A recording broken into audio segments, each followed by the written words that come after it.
Today, I have the great pleasure to speak with longtime friend Melissa Smith, who is the pioneer in the virtual assistant world. Funny enough, we've never met, but we're going to be talking today about when to hire a virtual assistant, the common mistakes to avoid, and how to decide what is the ideal virtual assistant, how to communicate with that person. Enjoy listening to my conversation with Melissa Smith. Hello and welcome to a new episode of the Business of Meeting podcast. And today I'm joined with a longtime friend. She's the founder and CEO of the Association of Virtual Assistants and the PVA. And she's also the best-selling author of Hire the Right Virtual Assistant and Become a Successful Virtual Assistant. And guess what we're going to talk about today? Melissa Smith, welcome. How are you? I'm doing very well, Eric. Thanks for having me. It's great to see you. Great to see you too. It's amazing about what you achieve in several years. And what first thing I'd like to ask you is how did you get into the virtual assistant world? Because today it seems so obvious, but you really are one of the pioneer of the virtual assistant world. Yeah, I did not plan to be a virtual assistant. It was never ever on my radar. I certainly said I would never own my own business because everyone that I knew that owned their own business was married to it. They had no life. Particularly, I had a lot of family in the restaurant business. So we spent holidays at the restaurant. And I thought, that's just not what I want to do when I grow up. But I always wanted to be an assistant. So I went to secretary school. My mom was an assistant. I was doing my thing, very happy, loved my job, loved everything. And then in 2012, my husband died suddenly, and that changed everything. A couple of cross-country moves, a lot of thinking like, how am I going to do this? There's not a lot of freedom and flexibility in being an executive assistant. Certainly, it was not well-paying for me. It can be well-paying for some, but again, then you run into this freedom and flexibility problem again. Well-paying, but you're working, 60, 80 hours a week. And that didn't work. And one of the last moves, I was working at this place that I loved, and I was in California, which is my home state. And my daughter was about to be a senior in high school, and we had been living in California for a year. And she said, I can't do this anymore. This is not my home. I don't love it here. I want to go home. Georgia is her home state. I want to graduate from school there. And I knew I had to give that to her. So I went to my boss and I said, sorry, I have to put in my notice. And he said, we don't want to lose you. How can we keep you?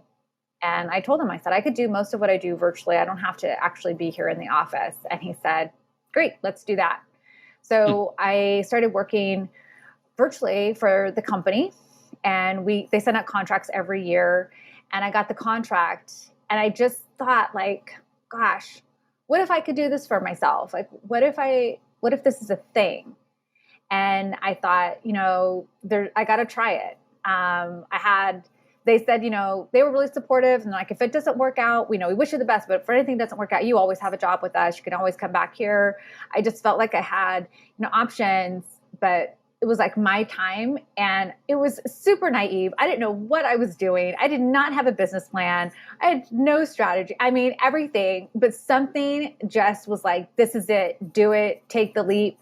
And it's probably best for someone like me that I didn't know what I was getting myself into, and that I was okay with that, because had I known everything, I probably would not have done it. And so accordingly, my first year in business is a joke I can only laugh about now. That's fascinating. The grit that you've demonstrated through all those years and the success you're enjoying today. I mean, it's really entirely up to you and everything you've done, which is absolutely amazing. Now, for people that are listening, and mainly business owners and meetings and event industry, when should they think about hiring a virtual assistant? And there's always this quote that I have in my mind. Somebody said, if you don't have an assistant, you're the assistant. That's right. That's absolutely true. It's always before you need one. By the time you need one, something's already wrong. You're already in time debt. And you can always make more money, but you can't ever get back that time. And for me, I take my own advice. I certainly drink my own juice because it's why I started my business in the first place. Time with my family is super, super precious to me. And I'm not willing to give that up for anything. And where people go wrong is that when they think about hiring, they think in old and antiquated terms of, 20 hours a week or 40 hours a week. And when you decide that you need a virtual assistant, you can hire a virtual assistant on a project basis. You can just have someone who's like on call as needed. You can retain a VA for as little as 10 hours a month. I mean, these are not large tasks, right? It's not saying I'm going to bring you on. We have something to do every week. But by the time that you need someone, now you already have someone who you know, who you trust, who you work well with, who understands you. Because people always forget, you can hire someone who's awesome. That person still has to onboard you and you still have to onboard them. It's not like you hire someone and then from day one, you hit the ground running. And certainly, if you've hired too late and you've waited so long that you're just, pulling your hair out, now you're basically hiring someone to come in and put out all the fires and to like rearrange things and like calm something down. Like no one wants to walk into that situation, and you're certainly not going to have everything go seamless from the beginning when you hire that late. Like when people come to me and they're now at a point where they're hiring someone for 20 or 30 hours a week, those are red flags. Those aren't like huge opportunities. Those are huge red flags. And I have to let the VA know, like, hey, you need to be the kind of person who's willing to jump into the fire, because anyone who needs that many hours, they're already way behind. Mm. And so you're talking about time debt. What do you mean by that? So time debt is when you take the time that you set aside to do one task and give it to another, right? So if we think time is money, right, then the time that we spend, money equals time. We have a money budget. Well, we have a time budget. So imagine you're taking money from your, mortgage to pay for your, vacation. That money's got to come from somewhere. Someone's going to come knocking on your door, right? But maybe you're like, well, I'm going to pull from savings, or I'm going to pull from a credit card, or I'm going to pull from my line of credit. All of that can actually be repaid. You can pay it off early. You can pay it off in a lump sum. You can pay it with interest. It can actually be repaid. You can juggle that around. You can't do the same with time. You cannot create more of it. You can't ever get it back. So when people think about their time, they automatically tend to think about it in a way that they do their money. Well, I'm getting into debt now, but I'll be able to make it up later. And that just doesn't happen. And so, you're like, well, I have this time set aside to, write this book or work on my speech or work on my business development or, work on my online course. But then something happens, like your current clients start, calling you, you have more business, you're, doing these things, and you take that time and you devote it to that other thing that's pressing right now, that thing that is like urgent. And you never give time to the thing that's going to future-proof your business. That's going to help you expand. That's going to get you out of this hamster wheel cycle of just taking care of all the fires and everything that keeps on popping up in your inbox all day. And you never get out of that. But in our minds, people think that they do. They think, well, once this project is done, once I complete this move, once I get this contract, once I, sign that big client, then I'm going to have more time because I won't be doing all these other things. Like that's just a myth that people tell themselves to make themselves feel better. But after that, it will always be something else. Absolutely. So assuming I'm starting my business I have a small business in meetings and event industry, and I'm thinking of all the different tasks that I have to do with. What is your advice to me, and how should I proceed? And especially, what are the common mistakes I should avoid? So it really comes down to value. So when people ask, like, what could I hire a VA to do? It's an okay question. It's not the best question, because you can hire someone to do just about anything you can think of. But if it's not valuable to you, then that's where you get these, really generic questions. But when you start to think about it, and we think about the most productive people, think about their time in hours, not days or weeks or months.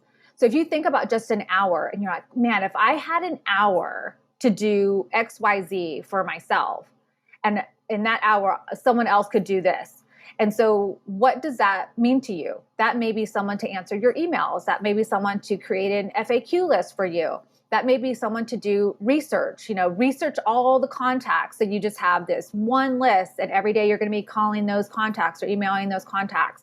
It could be your social media outreach, cold email outreach, whatever that looks like. But think about it in just that hour term, and then start to build from there. Mm-hmm. And where people go wrong is they often think about, okay, 10 hours a week, like, what am I going to do? What am I going to delegate? Start small. There's no limit to what you can outsource and give someone else to do. But when doing that, it makes it not personal to you. It makes it not valuable, and it makes it overwhelming, right? If I'm like, I'm going to go buy a car. Okay. Like, do you want a sports car? Do you want an SUV? Do you want a minivan? Do you want a truck? Like, we need to narrow it down here, because we're not going to get anywhere if we're just, generic. And really the biggest mistake people make, and this comes because they hire too late most often, is that they don't do their due diligence. So, we think, oh, well, this person came highly recommended. I interviewed them. My gut feeling tells me it's all good. Everything's going to be okay. And what company interviews like that, right? You have to treat your company like it's a real company. And in doing so, you have to do your due diligence. That means conducting more than one interview, not going on your gut feeling, conducting reference checks, conducting a background check. Don't treat this like, oh, okay, like we're just going to do this. That's where people go wrong. And that's when they're so far behind that they're trying to cut corners, and you don't want to cut corners when you're letting someone into your business. Right. I heard a lot of people, and as you know, thanks to you, hire a VA. There's a lot of people that are working with VA in India or in the Philippines. What is your recommendation for what type of work and where to go when you're hiring a virtual assistant? So it really comes down to your management level, what your expectation is, and what you want out of that person. There's lots of great resources in the Philippines and India and other countries, but most of the clients would say it's not client-facing work, right? Maybe it's a culture difference. Maybe it's an English and grammar difference. It's, an understanding difference. I mean, think about how different we are from coast to coast in the States, right? Huge, huge difference. You bring in someone from outside the country and it's different. Like, I had a client tell me, she's a New Yorker. She's like, I need someone who understands New Yorkers, because giving me the address does not help me at all. I need someone who says, I need this on the cross section of X and Y. Like, addresses don't help New Yorkers. And I thought, that's a really great example. But when you're hiring out for those other countries, there's a lot of culture differences, and there's a lot more management that has to be involved, a lot more, what I would say, solid tasks. So someone who is comfortable with saying, here's what I need, giving like step by step instructions is really, really crucial. And then knowing that because other countries have different ways of communicating, have different cultural boundaries, they are less likely to come back and say, I don't understand that. They're less likely to give that pushback, because they're taught that they are always supposed to say yes. And yes, I understand. Yes, I can do that. No problem. I will make you happy.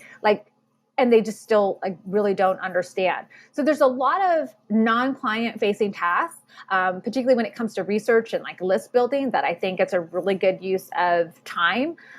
When it comes to tedious task, I think it's really great use of time. And if you give them what good looks like and really clear instructions, really great. Once it becomes client facing, that's often the time where people come to me or, start asking about virtual assistants within their home country. So it doesn't have to necessarily be the States. It could be, Europe or Australia, wherever they're at. But it's important then because it's important someone understand the type of clients that they're dealing with as well. Just like any other business, if I'm at the executive level, I'm going to have an executive level assistant who can work with me, portray me in the way that I want to be portrayed, treat my clients the way that I want them to be treated in my absence, that sort of thing. I'm not going to pluck their receptionist who just started yesterday and put her in the C-suite. It's just not, what to do. And so you have to really match for those things. And that includes matching whether you consider yourself a C-level executive, whether you consider yourself, a startup hustler, you're an online entrepreneur, a small business owner. All these things really work out differently. And they're different virtual assistants who have different skill sets to match people's expectations. It's not what the person has a skill set for. It's matching for the expectation.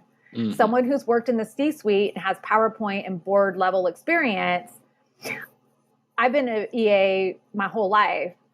I don't have that experience. I can tell you right now, you don't want me doing your PowerPoint. You don't want me doing that stuff. I can set up a calendar like no one's business, but you don't want me doing your PowerPoints. How do you advise people then to communicate with their virtual assistant? Because obviously they're virtual, and it's not the same as seeing somebody face to face. There's might be as well potential for misunderstanding, or how do you? What's your advice in terms of communication and organization? Sure. So it has to be in the client's communication, like their preferred method of communication. This is their manner, their medium, their tone, your verbiage. And you're thinking, well, gosh, I communicate all different ways. Well, think about what's easiest for you. If you were going through the grocery store and you're like, oh, I forgot to tell my VA, XYZ. How would you do that? Would you text them? Would you Slack them? Would you send them a Voxer? Would you just call them? Every client has their own. And when I first got into the industry, it just boggled my mind that so many people were like, oh yeah, I have to log into this system and I put a ticket in. And I thought, what?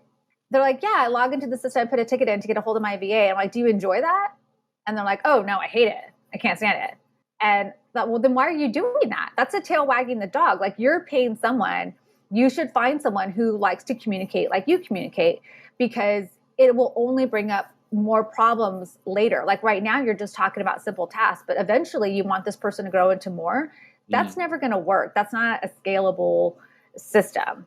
And the other side of that is the ideal client fit. So you want someone who prefers to communicate in the same manner that you do, but you also want someone who thinks you're their ideal, right? Like if I'm an attorney, I don't want to work with an assistant who's like, oh yeah, I do that work, but secretly I think attorneys are all like shady. You don't want that. And it's out there. I've seen it. Like, that's a real life example of someone who hires someone who doesn't even believe in their business.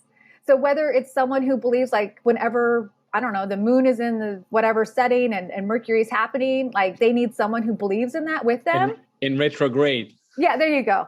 There are people that they need an assistant who also believes in that, because then an assistant will know, like, I can't send an email today. No technology is happening today. We're not going to launch today, because they're going to automatically know, like, that's not a good time for you. It's that kind of style of communication that can be so seamless and so understood that you just get it. And so when you have the customer and the virtual assistant, how do you decide where is the ideal fit? And can you find it immediately? There's a process to it. And then when you have this client fit, what is the longest you can hope to be working with the virtual assistant? Well, I'll answer the latter part first. It really depends. Some people, they don't have long-term you're just speaking like a lawyer now, because you say it depends. It does depend. It does. Everyone's unique. It would be not the fact of the matter is, people want VAs for years. I have clients that are working with their VAs for over 5 years now. Mm-hmm. They've grown, they've expanded. We've hired for that. But I have other clients that are saying like, I need one for the next like 2 or 3 years. And after that, I want to hire employees. And we know this going in because they know as a contractor, they can't hire someone and tell them what to do, what time to be on, all those things. They can't do that. Right. They eventually want to be able to do that. So it really depends on the client, but you can hire and have this VA grow with you for years if that's your desire. You can hire for project based. I just got a call the other day, and it was one of my favorites because they're hiring a VA as a business benefit for their employees. So instead of hiring like an app like a Calm or Headspace or a gym membership or all those things, they're going to have a VA for their employees to say, please research camp for my kid. Please look at this plane trip. I can't figure out where to buy these things from. All these little tasks that the employees are already overwhelmed because their work is so busy. But they have all these personal things that they want to do for their family, and they have their own like business needs, and they feel like conflicted. So, I thought that was great. But how do you find the person? Well, the VA should be giving you clues, right? So if a VA doesn't have something clear on their website or social media handles that says, these are the people that I serve, that's your first red flag. If you hear someone say, oh, I serve everybody, like, no, that's not, you don't want that person because they don't really know yet. They don't really know, which also means they don't really know their deal breakers. They haven't been in business long enough to really understand that. So they, the chances of them growing with you, the chances of them being really happy, you don't know yet because they don't know what makes them happy and they don't know what doesn't make them happy in business. So there are times where I have literally, searched and been looking for someone who's working with creative. So they identify as herding cats, and on their social media profiles, on their websites, they'll say, professional cat herder. That's how detailed that you can get. If someone's working with executives in the C-suite, they will have that. If someone knows what it's like to work up with startups, they will have that. People, there's so many different niches. There's so many VAs now I've seen lately in the wedding and event planning space. Like they no longer take on clients who are not in meeting, event planning or wedding space. That's how niche you can get. So you just really want to be looking for those people. And it doesn't mean that they've been in necessarily business for a long time, because I run into VAs on a daily basis and they've been doing this for a long time and they still can't say who their clients are. They still can't. But you run across people who do, and those are the people that you're looking for. So look for the language that you use, look for the industry that you're in, look for the mindset. Like if you're looking for that person that has that can-do attitude, look for the person who says that in their bio, on their website, in their social media profiles. It's there. That's how closely that you can match. And talking about mindset, Melissa, I'm really a big fan of yours and what you're doing, and it's just impressive what you've been building the last years. We met as an accountability buddy when you wrote your first book, and I wrote Meeting at Sea Level. I actually love the accountability part. Can you tell us a little bit more about your journey to where you are today, and also how you yourself use a virtual assistant? Gosh, it has been a journey, and I just recently had this huge breakthrough. When you and I were accountability partners, I was such in the early stages of my business. I'm so proud of that book that I put out, but a few years later, I redid it. So I revised it, and I remember thinking, gosh, I need to get that first book out of the world. Like that is so awful. But at the time, it was the best that I had in me. That was the best writing. And I evolved and I became a better writer. So I revised that book. But I think, wow, I'm so glad that I did it, because had I not written that first book, I would not be here today. And the fact is that first book, even though I did so many things even wrong with it and the marketing side of it, it still launched my business. It truly did. And I just came to this realization just yesterday. I was writing out some social media cues because I'm doing this show. And I was looking at the other speakers and I thought, wow, these people are really cool. And so I thought, oh, I know what I'll do. I'll write this catchy title that says, where can you find the CEO of the Rugby League World Cup 2021, the surviving founder of Reebok, a 3-time Olympian, an NSA Hall of Fame speaker, a decorated Vietnam veteran, and so on and so forth, and a virtual assistant. And I was writing it out and I thought, wait a minute, that's me. Like, I'm sharing the stage with these people. And it's not the first time that I have shared the stage with, so many great people. And it's not the first time that I've done things that I have accomplished a lot, but I never really stopped to think about it because I never was in that mindset. I read tons and tons of books on leadership and business and success and anything I could get my hands on that would help me be a better business owner, a better leader, a better person.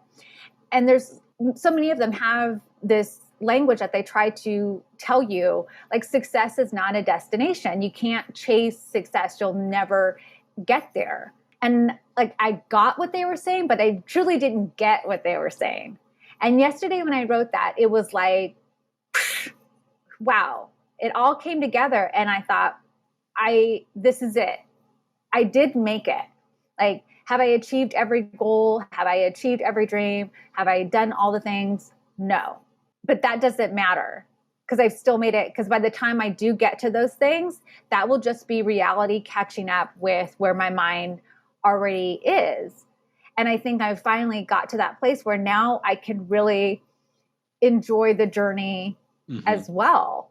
I don't think I was always enjoying the journey because I was like, okay, I did this, check. Now I'm on to this, check. Like, maybe you have a glass of wine, maybe you'll go out, maybe you'll celebrate a little bit, but then like run to the next thing and run off to the next project and start, climbing that next mountain, start running up that next hill to meet that next thing. And it's I can tell you from experience, it's a really exhausting way to do business. Absolutely. And how do you use yourself, virtual assistant, in your daily life?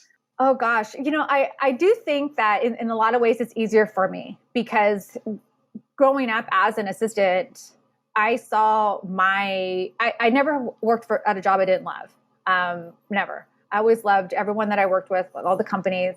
And I just saw how they utilized me and they utilized other people in their work and always stayed high level. And that's why they were so successful. That's why they did the thing that they loved. That's how they could be in their role for 20 plus years and still be successful. So I think I had a lot of people to really understand and try to emulate.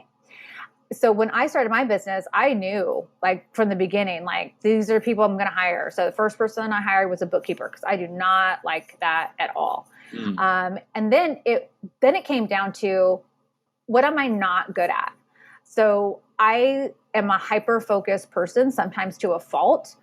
But in this way, it serves me really well because I have no desire to pour over YouTube videos and how-to videos for things that I'm eventually going to hire for anyways. I might as well just do that now. My time is way too valuable to do that. And when I have people say, wow, you've accomplished so much, how did you do it? I'm like, because I didn't do it all myself. Like, I don't have time for that. So anytime that there's like a possible learning curve where I have to have like a YouTube video, no, I'll hire for that. I'll pay for leadership classes and coaching and training all day long because that's going to pay off. There's no YouTube video that I will ever watch that is going to pay off in my business. That's my feeling about it. And then, of course, for things that are just not the best use of my time anymore. So I have a lot of space on my calendar throughout the week. It doesn't matter how busy I am. I'm not giving up my professional development. I'm not giving up my networking time. I'm not giving up opportunities like this to be on a podcast.